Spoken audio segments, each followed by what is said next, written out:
Welcome. Today's webinar is on what's new in Moodle 3.5.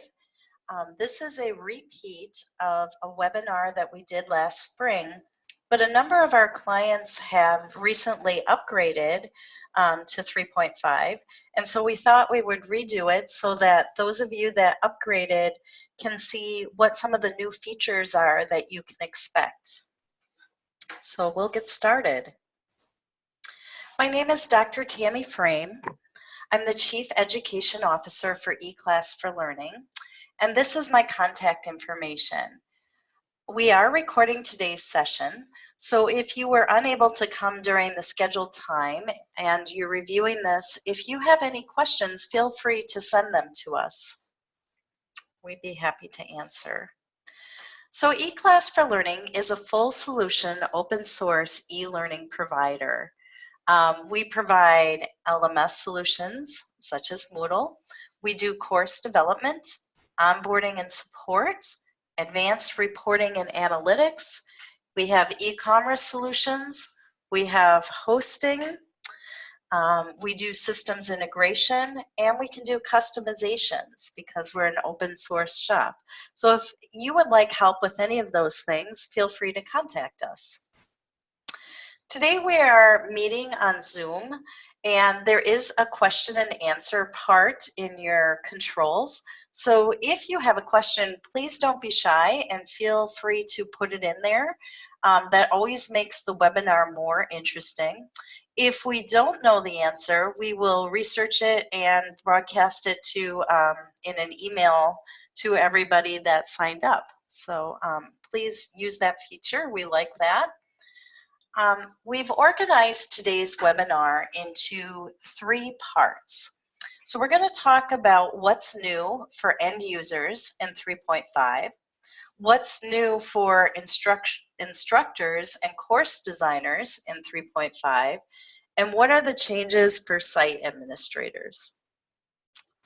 Okay, so our first section is changes for end users. What will they notice as new and different in the new 3.5?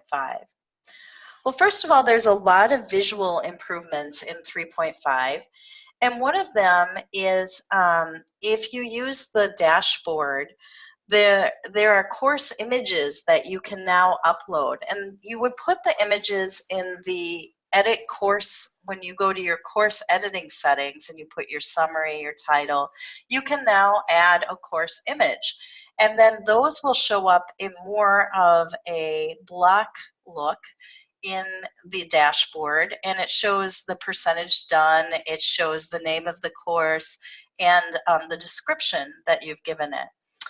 One thing to look at too is when in the course settings you put your due dates or your opening dates for classes, if you utilize that.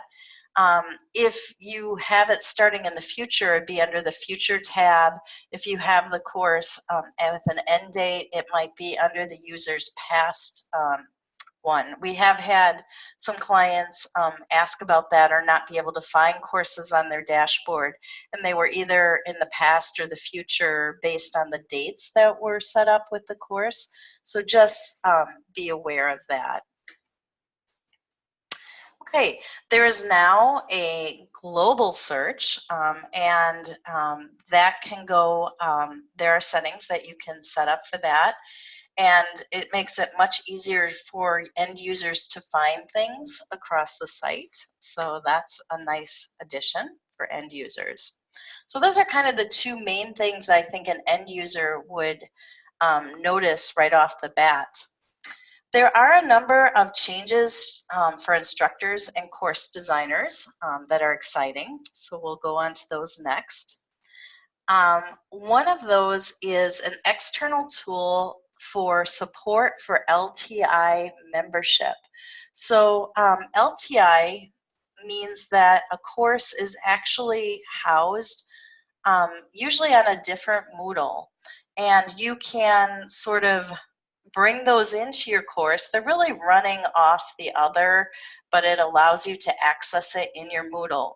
So some of the examples that we're seeing is we're starting to see some textbook companies especially in higher ed, where they LTI their content and it can be dropped. Then you can take chapters or units that are already prepared and LTI them into your course and utilize them if you have a subscription or a membership. And so now Moodle is making that easier to set up, especially the membership part. So you can get more content that way. Okay, the question bank. A lot of times people don't know that you can have a question bank as part of a quiz. And you might want that if you want things randomly selected, let's say from a question bank. Maybe you give 2 or 3 options for people to, or attempts to try to pass the quiz. And maybe you have similar questions in a section that assess the same thing, and it's going to randomly select from the question bank. That's typically how people might use a question bank. Well, now you can add tags to your question bank, because if they get very large, sometimes people are able to upload question banks from their textbook companies too, and there can be many, many questions. And if you wanted to add tags, now you can filter by those tags and find those questions a little bit easier when you're putting your quizzes together. So that's a nice new feature for instructors. Another really exciting one is that in the Atto Editor, so if you're not sure what I'm talking about, wherever an instructor maybe adds a label or adds text, you can specify what type of editor you would like and in your preferences. And one that I like a lot is the Atto Editor. And if you have that one as selected as your preference, there's some new tools that allow you to quickly make a video using your webcam on your laptop or a video, and you could quickly make something for your class, and it would automatically insert it right into that label or that section and be available immediately in your class. So all you have to do is press the recording or the video, and then either your mic and or webcam will come on and you can start recording, and boom, it can be in your course. So that could be helpful. I know when I was taking my doctorate, sometimes there would be a lot of questions in the forums, and we'd have a lot of things, and sometimes our instructor would just make a video on the fly because it was easier to explain what we were confused about, and then it would just be posted. So this can be very quick and seamless for instructors, and it's a nice additional tool you can use. Okay, there are more badge options. Just like before, there are site-wide badges and course badges, but you could add, you can have a badge, for example, that gives a badge for people for uploading a profile picture, which is nice when you're onboarding them to Moodle. You could give a badge for everybody that's in a certain cohort. And there are other new badges that are available and criteria that you can utilize. So that's kind of exciting.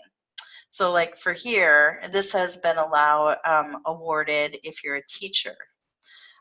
If all of these badges have been made, you can have the vegetarian cook badge. So a lot more flexibility on how you award badges. So that's pretty exciting. In your profile, it'll show what badges you have, and also if there's any requirements and what you had to do to get that badge. Okay. This would be on the quiz for instructors.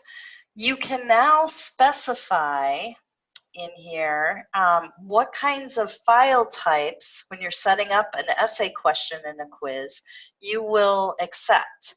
And so you can, in the settings, say, I'll accept a link to maybe a Google Doc, I'll accept an image, I'll accept a movie, I'll accept a recording, and if they click that, they would be able to make a quick recording and submit that. or a video with their webcam and they could submit it, or a file like a Word doc or something like that. So you can decide which of those are going to be available to your students. And just like you could make a quick video or recording, now students can do that too. So that's a great new way that they can demonstrate knowledge. Okay. On the choice activity, that's like a quick poll that you can have. There are different settings that the instructor can set of how the results will be displayed. Now, whatever you select, the users will be told in advance how their data is going to be used. So for example, in this one, it says anonymous results will be published after the activity is closed. So once everybody had a chance to do it and the close date is there, then they're going to show a graph of which ones voted for, but the users won't be able to see who said what. And so whatever you selected as an instructor, they'll know in advance how their data is going to be used or displayed. Okay, so those are the major changes for instructors, and now we're going to go on to the major changes for site administrators. Okay, one of the main ones is GDPR Compliance. And this is a new set of laws around data privacy that was set up for all the EU countries. And if your Moodle site utilizes users from any EU country, you do need to be GDPR compliant.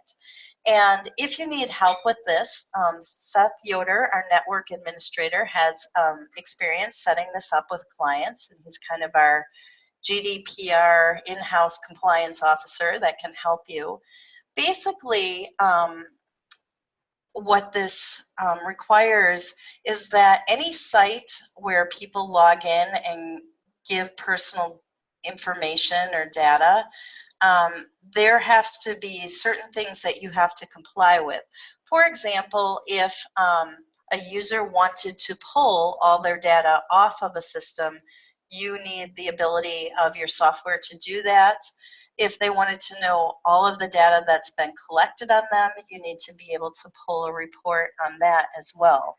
And there's some other requirements as well. And so Moodle is GDPR compliant, and if you need that set up, like I said, we can help you. Another thing that in the new release that's possible is the parts of the law that allow users to request things. For example, a data request of everything that's on them, or what the site policies are that they want to view on how data is used, or if they want to contact the data protection officer for your site. All of those things are under the user profile now, if it's enabled, and they would be able to do that right from their profile. And again, we can help set that up if that's something you need to do. Okay, now related to that, there are 11 new permissions, and most of them have to do with data privacy and policies for different types of roles and users of what they would be able to do that you can, right now they're set to allow, but you could also turn those off as well. So that's, again, all related to GDPR. Another thing that's really nice is the icons. The visual look of Moodle is getting better and better with each release. And the icons are a little more crisp, a little bit easier to see. They're also, the fonts are accessible, meaning that they're easy for people with visual impairments to see. So that's a nice improvement. You can have your regular theme, but there was also course themes that could be enabled by the site administrator. You could even have individual themes. Well, now you can have a theme for a cohort, and so the system would detect if you're part of that cohort, and then you would see that type of theme. And that can be helpful in multi-tenant environments too. So that's a nice new feature that we didn't have before. The user management screen, or when you go to site admin user and want to browse list of users, it's cleaned up a little bit more. So it's easier to search, filter, bulk edit, delete self-enrolled users, and you can do all of those things now from the screen of the user management screen. Okay, just checking for questions, none so far. And that's kind of the overview of what's new in 3.5. Please feel free to contact us if you need help setting up any of those things or if you have further questions. If there are no further questions, I will send out a copy of the recording either later today or tomorrow for everybody that signed up. And thank you so much for joining us today.